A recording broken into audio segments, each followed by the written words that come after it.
పుట్టిన ఆ ఇల్లు పుట్టిల్లు కాదే, వ్యభిచార కొంప. ఇంకొక్కసారి నా పుట్టిల్లు గురించి కాని నా అన్నయ్య గురించి కాని తప్పుగా మాట్లాడావో చంపేస్తాను. పుట్టిల్లంటే ఏమనుకున్నావే? పెళ్లి మండపంలో భర్తతో 7 అడుగులు నడిచేటప్పుడు వెనక నేనున్నాను అని చెప్పే ధైర్యమే పుట్టిల్లు. భార్యాభర్తలకు వేసే బ్రహ్మముడికి శ్రీరస్తు అని పలికే చల్లని దీవెనే పుట్టిల్లు. నా కోసం ఎవ్వర్నీ లెక్క చేయని మా అన్నయ్య చేతుల్ని నేనే బలవంతంగా కట్టేశాను. అందుకే మీరింకా ప్రాణాలతో ఉన్నారు.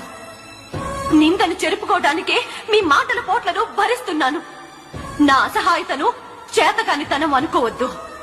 జాగ్రత్త.